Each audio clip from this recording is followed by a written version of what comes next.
మాజీ మంత్రి వైఎస్ వివేకానందరెడ్డి హత్య కేసులో సాక్షుల మరణాలు పలు సందేహాలకు తెరలేపుతున్నాయన్నారు పౌర సరఫరాల శాఖ మంత్రి నాదెండ్ల మనోహర్.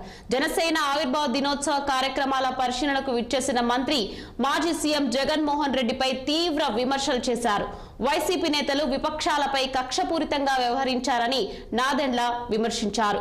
గతంలో జనసేన సభ ఏర్పాటు అంటేనే హెచ్చరికలు, అరెస్టులతో సాగేదని, తాము మాత్రం దేనికి భయపడకుండా పవన్ కళ్యాణ్ అండతో ముందుకు కదిలేవాళ్లమని మంత్రి గుర్తు చేశారు.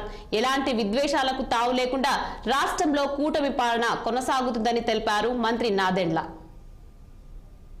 సహజంగా వివేకానందరెడ్డి గారి హత్య విషయంలో ఆ రోజు ఎన్నికల సందర్భంలో సమాచారాన్ని కప్పిపుచ్చడానికి, ప్రజల్ని తప్పుదోవ తీసుకెళ్ళడానికి కావాలని చంద్రబాబు నాయుడు గారి పైన నిందలు మోపి ఒక ప్రయత్నం ఆ రోజు వీళ్ళు చేశారు.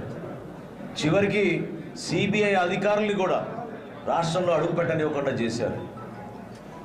నిన్న మొన్న జరిగిన సంఘటనలు, ప్రత్యేకంగా వాచ్మెన్ రంగయ్య గారి మృతిలో అనేక అనుమానాలు తావుతీస్తున్నాయి.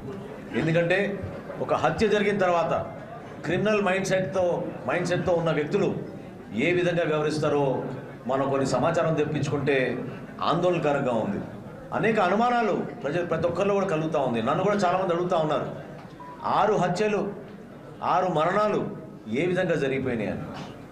ఒకసారి మీరందరూ కూడా ఆలోచించుకోవాలి. రాష్ట్ర ప్రజానీకం, వివేకానందరెడ్డి గారి హత్య తర్వాత ఎవరైతే కీ విట్నెసెస్ ఉన్నారో,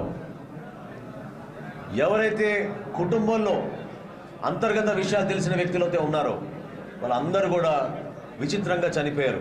ఈ 2 సంవత్సరాల్లో 3 సంవత్సరాల్లో దేనికోసం ఈ విధంగా జరుగుతుంది, ఎట్లా జరుగుతుంది, దీని వెనుక ఎవరున్నారు అనేది ఖచ్చితంగా నిర్ధారణ. ఏపీ ఎమ్మెల్సీ సీట్లలో యాదవ